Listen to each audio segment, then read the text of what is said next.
right, welcome back to From Eight Arbitration. And today, again, I have Mr. John Poskin. And he's going to do this transfer thing. I promise you that.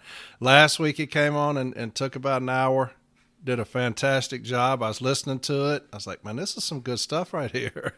And then somehow I screwed it up. And so this time, I promised him, I promise y'all I'm going to get it right because I'm not going to mess with it. He's going to do his episode. I'm going to call Cole Billups, and he's going to walk me through this thing again on how to save this thing. So John doesn't waste his time.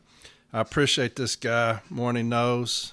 When I first started the podcast, he was one of my first people that reached out to me. And he's like, hey, I've got some contentions you could look at. I'm also an advocate, got some arbitration decisions you can look at. And so from then on, we've just kind of gone back and forth. He's from Region 3 up in Chicago. So turned into be a good friend and has helped me along the way. So I appreciate him. And I appreciate him wanting to come on and talk to y'all, to educate, because that's what it's all about. So I'm not going to do a whole lot of talking. I'm going to let John come on, do his thing, and then I'm going to end this thing on the other side of it. JB's going to be on next week talking about quarterly overtimes. And so I'm going to get off here, quit talking. I'm going to let John have it, and then I'll close this thing out. John, you with me? Yes, sir, Corey. I'm here, brother. All right, my man. Hey, I'm going to get out of the way. I'm going to let you handle this. Hey, I'm gonna get this right. I promise. It's gonna work out. So don't worry about it. You do your thing, my man, and I'll holler at you on the other side. All right. All right, sounds good, Corey. And once again, thank you. Thank you for having me on it. I feel it's an honor to be on the podcast. I've been listening since probably somewhere around the 10th episode or so was when I found out about it.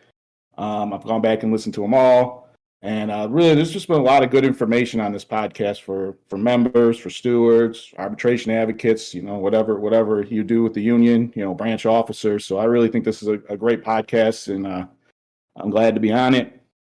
Just a little background about myself before I start into the how to grieve a transfer denial. I've been a letter carrier since 2001. I became a union steward in my station in 2014. That's when I started getting a lot more involved in the union. And then in 2017, I became a formal A representative for my branch, which branch 4016.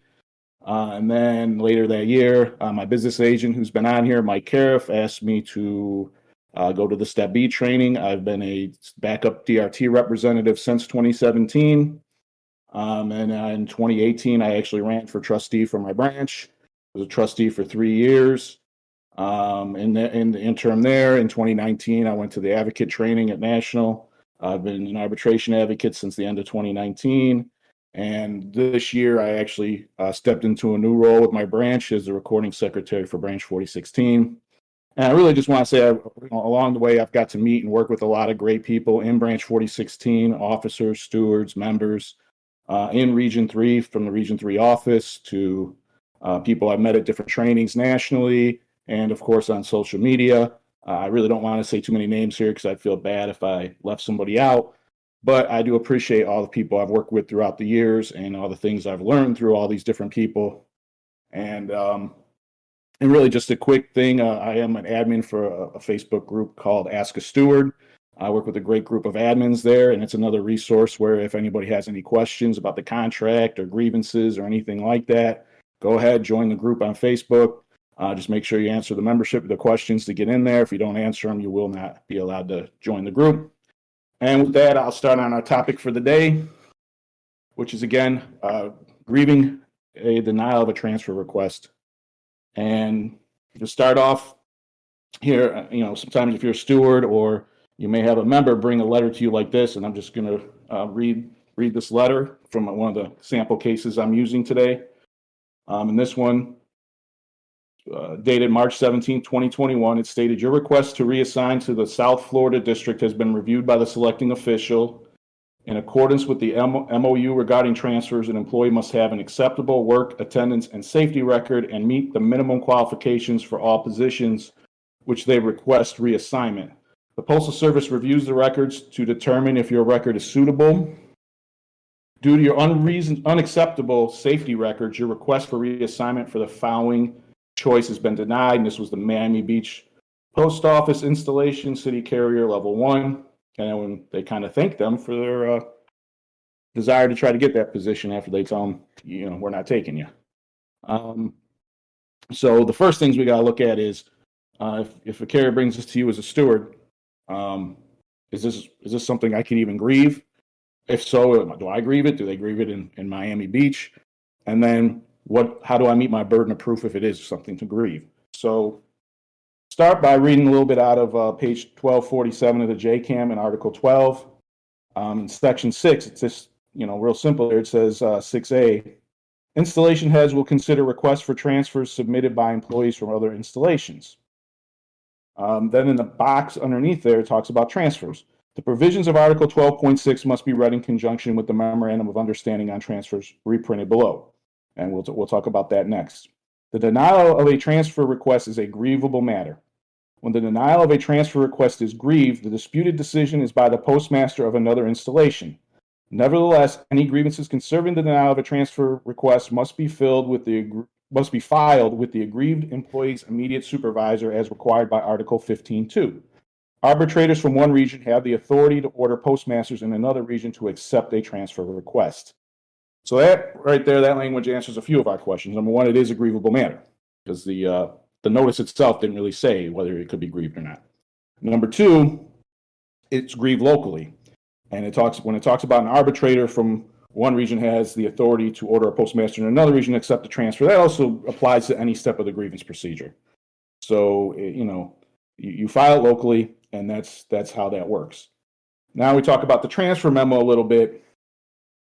And the first thing I'm going to go to the next page on the JCAM here, 12-48. In 1B, it talks about this. Installation heads will afford full consideration to all reassignment requests from employees in other geographical areas within the Postal Service. The requests will be considered in the order received, consistent with the vacancies being filled and the type of positions requested. Such requests from qualified employees consistent with the provisions of this memorandum will not be unreasonably denied. And right there, and I'm not going to read the rest of the box, but right there, that gives a standard. It will not be unreasonably denied. Because the rest of it talks about economic conditions and then the ratio of 1:4 or 1:6, depending on the installation size. That's really a grievable matter on the other end if they're improperly taking a transfer. But letter D also right here gives us some more. And it states, managers will give full consideration to work, attendance, and safety records of all employees who are considered for reassignment. An employee must have an acceptable work, attendance, and safety record and meet the minimum qualifications for all positions to which they request reassignment. Both the gaining and losing installation heads must be fair in their evaluations. It says evaluations must be valid and to the point, with unsatisfactory work records accurately documented. An employee must have 1 year of service in the present installation prior to requesting reassignment to another installation. Employees reassigned to installations under the provisions of this memorandum must remain in the new installation for a period of 1 year unless released by the installation head earlier. So that talks about the lock-in period as well as what the standard is. Now, lock-in period for a transfer outside of your geographical area or district, I believe it's 1 year. If it's within your own, it is 18 months. That's a separate memo here that talks about that. But other than that, all the other language is the same as far as what the standard is for a transfer. But the key here is, all right, so we have to show that the employee had an acceptable work attendance safety record. And that management actually has to give a fair evaluation. They have to give full consideration to work attendance and safety records. Full consideration. That means they got to really dig in here and find out what's going on. So in this particular case that I referenced, in this case, both the cases I'll be speaking about will be posted on From A to Arbitration with the episode. And the first thing I did as the Formal A representative here was send in an information request to the postmaster of the installation. And in my information request, I asked for a copy of all documents used and reviewed by the selecting official to deny the grievance transfer request. Contact information, including email and phone number for the selecting official so I can interview the official in regards to the transfer denial in this case. A statement or document showing that the grievant is a safety captain this was the Chicago Heights office in our region, and the length of time she has been in this role, and copies of any discipline received for safety violations or any accidents she was in, including any grievance settlements for any of those disciplines. I obviously had somewhat of a conversation with this carrier before then because I was aware she was a safety captain. That's one of the things she told me, which is why I put that in the information request. So the postmaster did turn over to me contact information for the selecting official, as well as some PS Form 1769-301, which are accident reports, and a key indicator report, which also shows accident history of the employee on there. So looking at there was two separate 1769 accident reports. The first one, which was earlier, involved a dog attack, in which basically the children of the house let the dog out. Actually, it was two dogs, and they chased, and she got bit. And she's just unable to really, get up her bag or anything in time to avoid being bit. And this happened several years prior to this request. I think it was 2016. Yeah. And then the second accident was actually a vehicle accident in the wintertime, in which the carrier hit some mailboxes when she slid on some ice. That's the only one that was actually listed on the key indicator report. So I was reviewing this evidence, and then at the same time, I was sending emails to attempt to interview the selecting official. I think that's crucial in these kind of cases, that you try to interview the selecting official in order to try to see why they denied it and how deep did they really look. Did they actually give full consideration? Because if they didn't, then you got a violation of the contract there. So I sent 3 separate emails to the selecting official, and she never once responded to anything after multiple attempts. So I was never able to interview her, which did add to the violation in this case, because when I get to my contentions, you'll see that there's actually 2 issue statements for this case. But that required me, I also did pull memo M00454, which I'm pretty sure Corey's probably mentioned on the podcast in the past. That's the memo that kind of requires that supervisors and managers answer questions from the union that are germane questions during the investigation of a grievance. That's the key line in this memo. And it's also, I believe, in the JCAM, it states the same language in Article 17. So in this case, though, what I did decide to do, because I knew this postmaster a little bit, and I was pretty aware that she generally liked this employee. So I decided to interview her own postmaster as well, because it does talk about managers give full consideration. So I figured it couldn't hurt to interview the postmaster. So this is the interview with the postmaster, and it says, "How long have you been the postmaster or OIC for the Chicago Heights Post Office?" And she stated in 2019. And then she became the postmaster in 2020. And this grievance is from 2019. Yeah, it started December 2019. During your time as postmaster OIC, have you reviewed the safety records of your employees? Yes, I have. Have you reviewed the grievance safety record? Yes, I have. How would you characterize this grievance safety record? One occurrence where she hit an object in icy conditions. It wasn't bad. So that's key right there. She was already saying her record wasn't bad. And considering that the requirement is acceptable, that's pretty good. Have you ever disciplined the grievant for violating safety regulations? No. Would you accept a carrier transferring to the Chicago Heights office with the grievance safety record? Yes. So now I've gotten this official to admit if she saw the same record, she would accept the transfer. I think that was huge in this case. Isn't it true that the grievant is a safety captain for the NALC at the Chicago Heights facility? Yes, she is. Overall, how would you rate the grievant as an employee for USPS? She is an excellent carrier, has good work ethics, is a go-to carrier in the Chicago Heights, always willing to step in and help. She is familiar with 99% of the routes, including vacancies and customers, comes to work prepared to work with a positive attitude. So obviously that was pretty much a recommendation of this employee to be transferred. So now what I'm going to do here is, walk through some of my contentions here. You know, Corey's mentioned to me a lot of people do ask about contentions, so I'm going to kind of walk through a little bit about how I do them. A lot of people may do them different ways, and what I do them, there's no wrong or right way to do this. But you know, I kind of have my methods that's worked for me over the years. But I always look at other people's stuff and try to incorporate things as well. So I suggest everybody do that. So I raised two issues here. The first issue is, did management violate Articles 3, 12, and 19 of the National Agreement by denying the grievance transfer request to the Miami Beach, Florida Post Office? And if so, what is the proper remedy? The second issue is, did management violate Articles 15, 17, and 31 of the National Agreement by failing to provide information requested by the union in this case and failing to participate in an interview with the union, therefore harming the union's effort to properly investigate and represent the grievant in this case? And if so, what is the proper remedy? And I just kind of made a note that everything would be contended together below, because really the second issue affected the first issue in this case. So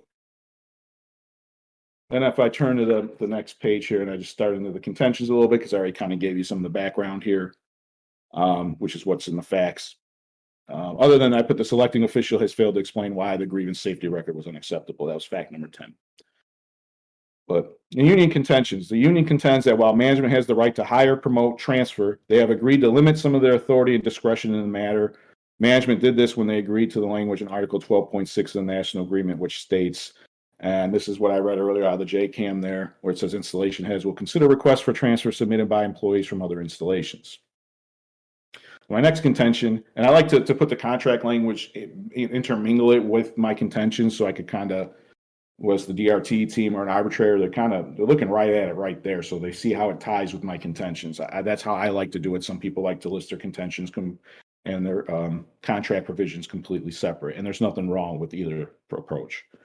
The language in Article 12.6 would seem to only put limited responsibility on management when they're evaluating transfers. However, the polarities went further on page 12-45 of the JCAM with the following language from the transfer memo states the following binding language. Now, the 1245, I'm pretty sure it's a different page now. This is from the 2014 JCAM, so you take that into consideration when if you're reviewing these on the website.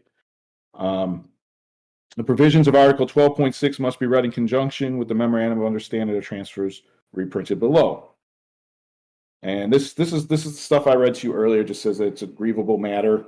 And it says this language explains that Article 12.1 and 12.2 must be read in conjunction with an MOU that I will cite below. The JCAM tells us that although a grievance challenging the decision of another postmaster or deciding official, that we still have to file a grievance with our immediate supervisor, and that was done in this case.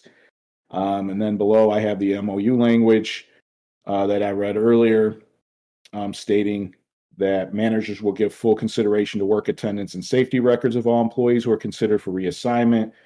An employee must have an acceptable work attendance and safety record and meet the minimum qualifications for all positions he or she requests reassignment.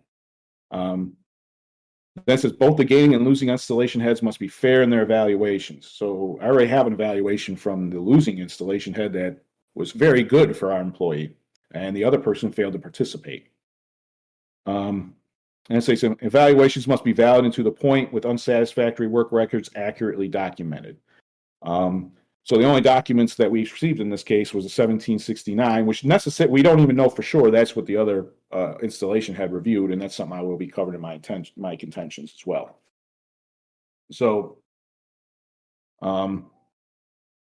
skipping on to the next page of my contentions and a little bit further down here. It said it's important to keep in mind what the parties at the national level have agreed upon in regard to transfer requests. Management must give full consideration. This means there is a requirement for a full and complete examination of the totality of an individual employee's work record. Management must give full consideration. This also means that when there are questions, research must be done to find out if there are mitigating circumstances surrounding the grievant. Safety record, especially when there is no safety-related discipline on file, must also be noted that the selecting official has failed to respond to multiple requests from the union to schedule an interview with the selecting official concerning her reasons for denying the grievance transfer in this case. A negative inference must be drawn towards management's position in this case, since the selecting official has failed to cooperate with a completely reasonable interview request by the union in this case. And anytime you don't get cooperation from somebody in an interview, a supervisor, postmaster, selecting official, POOM, whoever it is, make sure you raise that in your contentions that the negative inference must be drawn. Also, in this case, since the selecting official has failed to cooperate, one can only assume that she is unable to justify denying the grievance transfer request. Because if she could, there would be no reason for her to avoid this interview request. So even though she didn't cooperate with me, I wanted to raise the issue. Hey, look, obviously she's dodging me for a reason. She can't justify the denial here. Also, over the grievance 16-plus year career with USPS, she has only 2 recorded accidents. In 2016, she was attacked by 2 dogs that the kids let out and was bitten, which is simply a hazard of the job as a letter carrier. And I think all letter carriers can relate to this. That, sometimes a dog just gets out somehow. And, sometimes we get bit, sometimes we don't. But these things happen. She didn't do anything unsafe to cause this to happen. The kids let the dog out. That's not her fault. Nothing in the report indicates that the grievant was reckless or failed to follow proper safety protocols. It was simply an unprovoked dog attack. That in and of itself does not constitute the grievant is unsafe. The second incident from 2017, which is 4 years ago at this point, involved her vehicle accident where icy conditions caused the grievant to hit some mailboxes. Again, the employee was not disciplined for any safety violations. Therefore, it was clear that hazardous conditions caused this accident. Also, it's very unlikely that the grievant will ever really have to drive in icy conditions in Miami Beach, Florida. So this should not have raised any red flags with the selecting official anyhow. I think it was important to point out that she's completely switching climates here, that this kind of accident is something that she's just never probably going to run into in Florida. Even if the vehicle accident were the grievance fault, one accident in a 16-year career, and I always like to mention especially long years of service, because as Corey said, arbitrators love this, years of service, or tenure, as I believe Corey calls it. A 16-year career would hardly qualify as an employee with an unacceptable safety record. And to be clear, Article 12 states that an employee's record must only be acceptable. Nowhere does it state it must be perfect, incredible, or exemplary. It is important to note that when the union interviewed the employee's current postmaster, she stated she would accept the transfer of a carrier with the same safety record as the grievant. Her postmaster also confirmed that the grievant is a safety captain for the Chicago Heights Post Office. The postmaster also went on to state that the grievant is an excellent carrier. For these reasons, management violated Article 12 of the National Agreement when they denied the grievance transfer request, and therefore this grievance must be sustained in its entirety. And further down, I go on. Management failing to provide the union with the safety records reviewed by the selecting official in regards to the grievance transfer has hampered the union's ability to represent the grievant in this case, and a negative inference should be made towards management's position in this case. Management must provide information requested by the union for grievance handling. This is not optional. Also, selecting official Brandon's refusal to be interviewed in regards to this grievance violates M00454, which is included in the case file. Management's failure to cooperate with a union investigation is unacceptable. It is management who has the information, and therefore they must provide it. And then I provide the Article 17.3, JCAM 17.3 language below that, which talks about their obligation to supply information to the union. And 31.1 of the JCAM as well. And then the remedy requested in this case, it says, based on the information in this case, the union requests the following remedies. Management cease and desist violating Articles 3, 12, 17, 19, and 31 of the National Agreement. The grievance transfer request be approved immediately, and that the grievant will be transferred to the Miami Beach, Florida Post Office as soon as administratively possible. I think you always want to add on these kind of grievances that they need to move them quickly because they've already been forced to wait some time by the time this grievance moves through the process. If another transfer was accepted or an employee converted to the position the grievant would have received, the grievant is to be placed on that assignment, and her seniority date shall be 1 day prior to that of the employee who was chosen for the position instead of her. I also asked that the grievant shall be paid out of schedule pay for each day her transfer was delayed due to management's violation of the National Agreement in this case. If that assignment has the same schedule as her current assignment, we ask for $10 a day the transfer was delayed as a remedy instead of the out of schedule pay, or whatever remedies the Step B team or an arbitrator deem appropriate.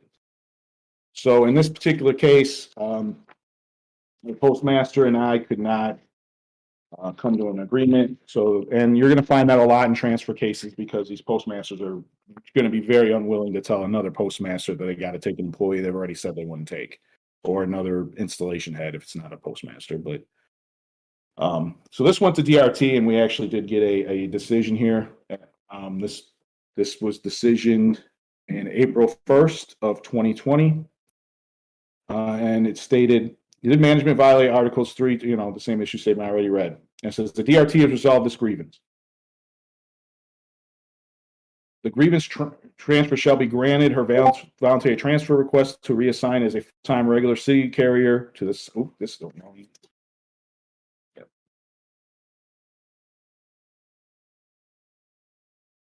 My apologies. I read the wrong STP decision. I'm sorry. This one was decision in July 2021. Again, management decision here is management violated Article 12 of the National Agreement and the transfer memo when they improperly denied the grievance transfer request to the Miami Beach Post Office. The grievance will be transferred to the Miami Beach Post Office as soon as administratively possible. The grievance seniority date will be placed 1 day senior to the employee who filled the position for which she was being considered if that position has been filled. And then in the explanation section, what seemed to be key to the DRT team on the second page here talks about the NELC formal Step A representative made multiple attempts to interview the selected official concerning this grievance. The record indicates the selecting official did not respond to requests for an interview. The grievance employee key indicator report only showed a single safety-related incident which could have been considered adversely a motor vehicle accident in 2017. The USPS formal Step A representative characterized the accident as minor and unavoidable. The union made a reasonable effort to investigate the basis of the denial of the grievance transfer request. The selecting official waived the USPS's right to expound on her reasoning by not responding to the union's requests for interviews. The USPS formal Step A representative wrote that the grievant had been the safety captain in the Chicago Heights Post Office for 8 years and was very cognizant of her duties concerning safety. She further stated the grievant was an excellent carrier and that she would have accepted a transfer with the grievance safety record. The DRT agrees the grievance transfer was unreasonably denied and management failed to give full and fair consideration to the grievance safety record when considering the grievance transfer request. This constitutes a violation of Article 12 of the National Agreement and the transfer memo. The appropriate remedy is to rescind the denial of the grievance transfer request and approve the grievance request to transfer to the Miami Beach Post Office. The grievance relative seniority within the gaining installation should not be adversely affected by the contractual violation. Accordingly, the DRT has resolved this grievance as indicated in the decision section. Well, that's great. We were able to get the grievance transfer request approved. Obviously, the DRT did not award the out of schedule pay or the $10 a day remedy, but that's okay. I've spoken to this grievance since then. They've remained in, text or whatever contact. She's very happy with her transfer. She was very appreciative he got it, which, a lot of times being a steward, it is kind of a thankless job sometimes, but when you approve somebody's transfer, they generally are, do at least contact you and tell you thank you and are very appreciative of it. So I decided to grab a second case here too, because this one involves something a little different, involved actually work record and attendance. Was the reason this one was denied. It was a local transfer, and the official on the other end actually did have an interview. We did have an interview with her. So I was a formal Step A representative for this case. It was also this was a local transfer.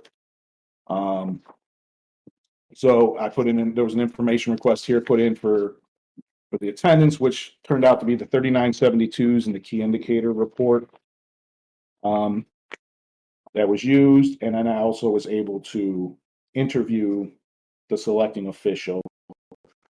Even the 3972s and the key indicator report that was requested, I noticed some distinct differences between the 3972s and the key indicator report in this case, is that the 3972s didn't note that there were FMLA absences on here, which I believe it's supposed to. But the key indicator report definitely did. And, you're not allowed to take adverse actions against somebody for FMLA protected absences. That would include denying a transfer. This would violate federal law and our contract. So That's something I noticed right away, and then that was part of why I definitely wanted to interview the selecting official. So I'll go to the interview here with the selecting official, and it states the first question I asked was, what documents or evidence did you use when evaluating the grievance requested to transfer to the South Holland Post Office? Stated everything from e-reassign, whatever they sent me. Do you call what the second question, do you call what they sent? Not really. I don't keep it. So these were verbatim answers, by the way. I wrote down word for word what she said. When reviewing that evidence, what led you to the conclusion that you should deny her transfer request? Probably based on attendance. What attendance records did you use to evaluate the grievance? The 3972s. Did you speak to anyone about the grievance attendance issues to find out circumstances around her absences? No. Did you fill out an evaluation form in regards to the grievance transfer? I did not. Did you speak to the grievant about her attendance situation? No. What about the grievance work record caused you to deny the grievance transfer request? I don't recall. Did you speak to anyone about the grievance work record? No. What documents did you review when you're considering the grievance work record? 3972s, I can't remember since it was December. Ultimately, can you explain the reasons you rejected the grievance transfer request? Probably based on the 3972, can't remember. Those answers clearly helped the grievant quite a bit in this case because she doesn't even seem like she did much of an investigation at all. She couldn't even really remember what documents she reviewed. She didn't talk to anybody about any of the situation in any way, shape, or form. The grievant did supply a statement just kind of about her history and what was going on. I don't think it actually played a large role, though, in the decision in this case. And I'm going to walk you through my contentions a little bit. Just, to point out in the union facts, I did state the grievant started in 2005 as a PTF. She became a carrier technician in the Evanston Post Office in 2012. She was reassigned to the Dalton office in 2017. In this case was from 2019, 2020 area. In the beginning of this contention start off a lot like the other one, so I don't need to really read the contract language and stuff, but I'll get to the meat here in about the fourth page. I talk about, it is important to keep in mind what the parties at the national level have agreed upon in regard to transfer requests. Management must give full consideration. This means there is a requirement for a full and complete examination of the totality of an individual employee's work record. This also means that when there are questions, research must be done to find out if there are mitigating circumstances surrounding the grievance attendance, especially when there is no attendance-related discipline on file. In this case, the South Holland OIC merely reviewed the grievance PS Form 3972s as admitted by the selecting official during the union's interview with her. See attached interview. The selecting official did not ask the grievant if there are any mitigating circumstances regarding her absences, nor did she inquire with local management. The grievance current OIC admitted to me that the selecting OIC never asked him about the grievance attendance. In addition, a good portion of the leave used by the grievant was FMLA protected and should not be held against her. As to do so would be a violation of federal law and our national agreement. Lastly, the standard here is that the grievance record only needs to be acceptable. Since she is deemed acceptable to work at the Dalton Post Office, she must also be acceptable to work at the South Holland facility as well. Again, the transfer MOU specifically states that the standard is acceptable. It does not say exemplary or remarkable. Therefore, management should have accepted the grievance transfers. In the next paragraph, we talk about, it is important to note there is no requirement that the employee have perfect or above average attendance record. The requirement is acceptable. The dictionary defines acceptable as capable or worthy of being accepted, barely satisfactory or adequate. Since her attendance record has been acceptable at the Dalton facility, it must also be acceptable at any facility in the Dalton, in the post office. Obviously, if this employee was fine at the office she was at and her attendance was okay there, why would her attendance not be acceptable at another office? Again, my standard is low. Acceptable is barely adequate. During the union interview with the OIC, I asked her what work records did she review when considering the grievance work record. The OIC's response was the PS Form 3972, and I can't remember. I also asked the OIC what work records caused you to deny the transfer request. Her response was, I don't recall. I asked the OIC if she spoke to anyone about the grievance work records. Her response was no. Based on the answers the OIC gave in relation to the grievance work record, she didn't investigate the work records at all. OIC Foster failed to give the grievant full consideration by denying her transfer request based on the work record. It is clear she failed to even review the grievance work records. Therefore, again, management violated Article 12 by failing to approve the grievance transfer request in this case. And I really want to point out, there's two reasons for the denial here. Management has to actually, have both reasons when they cite two. At least that's the way I'm going to interpret it, that they have to actually have both reasons been accurate. And in this case, neither one was. Grievance attendance was fine. And she never even did a review of her work record. There's no 3999s or street observations. There was no discipline for performance. There's nothing like that. This denial was completely arbitrary and capricious. And I also mentioned here that there was a couple arbitration awards that I used to support my position in this case. And we'll actually take a look at those after I finish here with this case. But then the remedy I asked for was for management to cease and desist, that the grievant be transferred to the South Howland Post Office. She received out of schedule. Her seniority date would be placed one day before anybody who was either converted or accepted in her place. She get out of schedule pay or $10 a day if the schedule was a change, just like the other case I did. This is a very similar remedy request. So again, this case also went to Step B and was decided at the Step B level on April 1st of 2020. And said the grievance shall be granted a voluntary request to reassign as a full-time regular carrier to the South Howland installation. And her seniority date would be March 14th, 2020 and be number 1 for that rank. If you go online and read this decision, you'll see there were some modifications done by the ADR. That's because there was actually another transfer that was also improperly denied to the same facility. And it created a situation that kind of required that they also convert somebody in accordance with the ratios. So that's talked about in here, but we'll talk about the reasons why they came up with the decision that they did. So in here on the second page of the DRT decision towards the bottom here, so the union conducted an interview with South Howland officer in charge regarding her denial of the grievance transfer request. When a series of questions by the union failed to detail when asked a series of questions by the union failed to detail with any specificity how she came to the determination that the grievant had an unacceptable work in attendance. There is no evidence that the grievance had an unacceptable work record at the time her transfer request was denied. The grievant had 2 unscheduled absences in 2017, 9 in 2018, and 4 in 2019. All other absences were associated with FMLA and may not be considered. When the OIC was asked by the union during their investigation, she never stated with any detail how the grievance attendance was unacceptable. Her answers during the interview conducted by the union were vague. This was an opportunity for her to support the determination that she was denying the request. After thoroughly reviewing the grievance attendance from 2017 through 2019, the DRT finds the South Howland Post Office unreasonably denied the grievance transfer request. The grievant did not possess a perfect attendance record at the time of her transfer request, but the transfer memo only requires her to have acceptable attendance. After being directly questioned about her denial, the OIC failed to substantiate her claim that the grievant had unacceptable attendance. In conclusion, the DRT agrees that management failed to give full and fair consideration to the grievance attendance record when denying the grievance transfer request in violation of Article 12 of the National Agreement and the Transfer Memo. After coming to the determination, management failed to give full and fair consideration to the grievance voluntary transfer request. This was referred to the alternate dispute resolution team at headquarters. And again, this had to do with another grievance that was filed out of the same facility.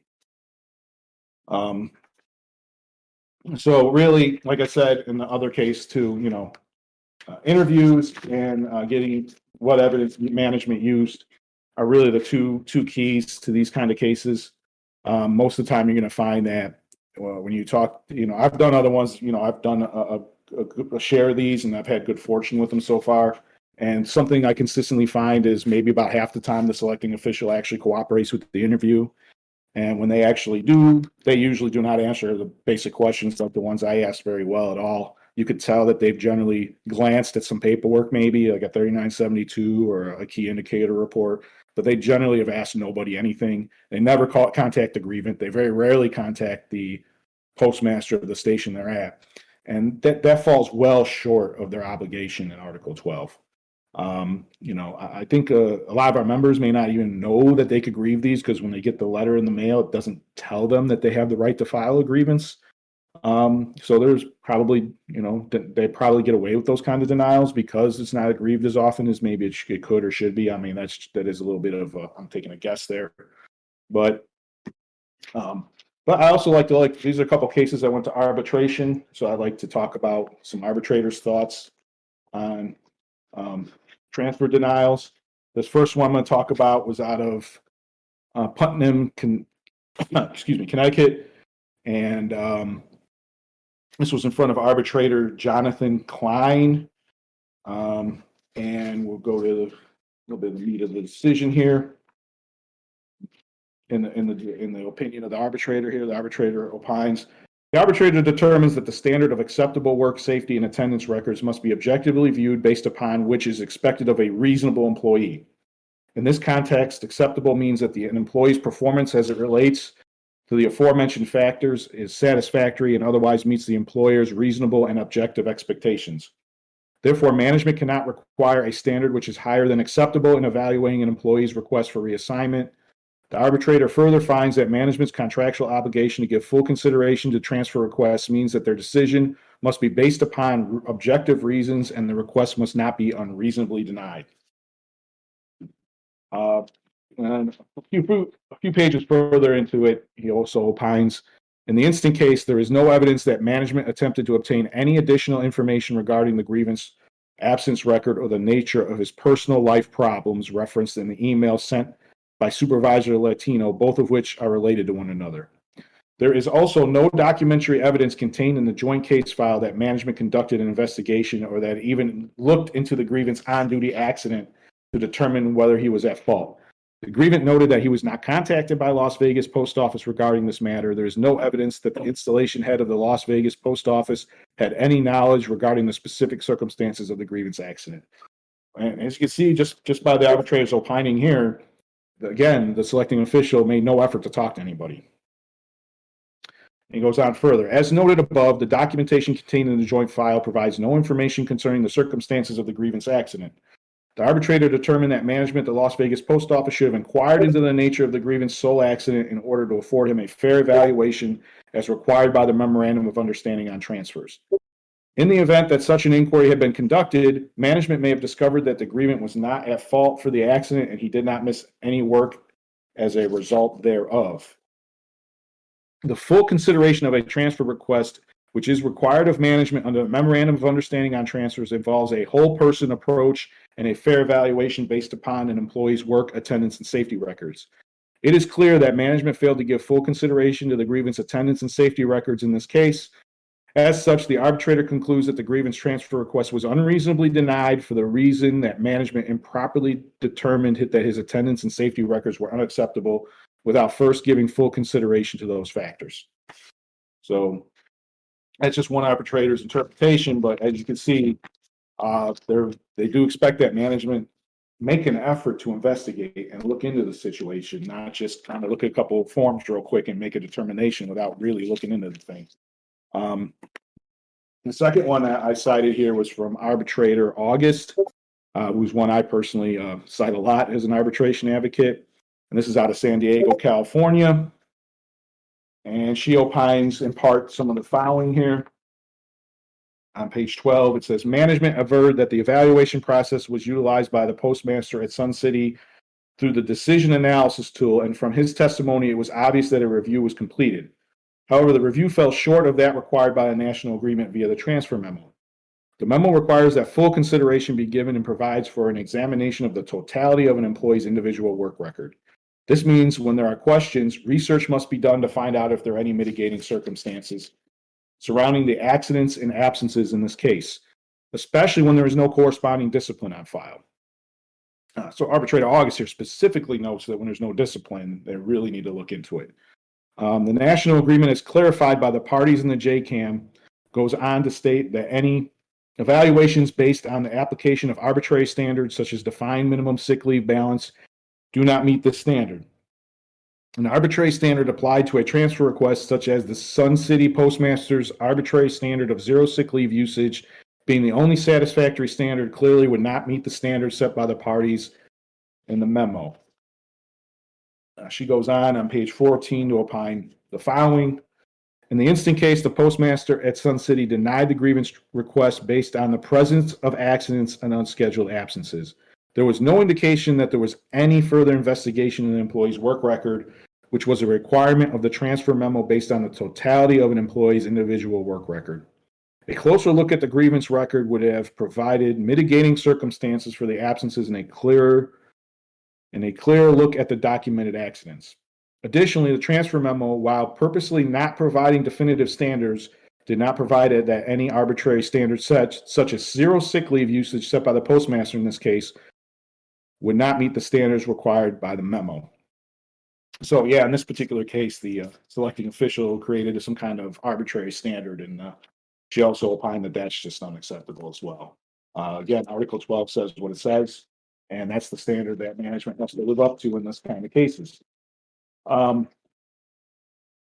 with that, I just saying that if anybody has working on, or in the future would be working on one of these kind of cases, a transfer denial grievance, if they had any questions about this, about what I talked about today, or with those kind of things, I wouldn't mind assisting them. I'd be glad to do it. If you could just forward an email to Corey or from A to Arbitration, I'm sure Corey would be glad to forward it on to me, and I'd be happy to assist in any way I can. I said earlier, I have a decent amount of experience with these. This isn't something that comes up a lot. I wouldn't say I've done a ton of these, but I have done them. I feel like I have a pretty good grasp on them, and I think I've done well, but I also think part of the reason I've done well is I've had carriers who were very worthy of the transfers. These were fine carriers who had long careers and were good employees that were being denied for fairly arbitrary reasons. And, who knows what the selecting official on the other side was doing. They may have had their own personal reasons for it, or they were just lazy, or whatever it is. But in a lot of cases, we can get these approved by making sure we hold management to the standard in Article 12. With that, Corey, I would like to turn it back over to you, sir. All right, my brother. John, if this comes out, it's going to be a miracle. We about halfway through it, I look at it and there's nothing coming through. I mean, John is completely gone, and I'm like, maybe he's taking a break, and nothing. So I messaged him. I was like, "Hey, man, you still with me?" He said, "Yeah, I'm still talking." So we had to start another recording. So I'm going to try to get Cole Billups to help me get the first recording, splice this second recording onto the first recording so that y'all can get this. So if it comes out about halfway through it, you hear a little glitch or something, that's me trying to splice this thing together. So there's just something against John. I don't know what it is, but we're going to make it happen. That was a fantastic episode. Everything that you need to know about transfers, you just heard it. So John, I appreciate you, brother, for coming on. We're going to make this happen. Cole Billups is going to be my savior today when I call him and tell him what's going on. So we're going to make it happen. I appreciate John. I appreciate Region 3 letting him come on.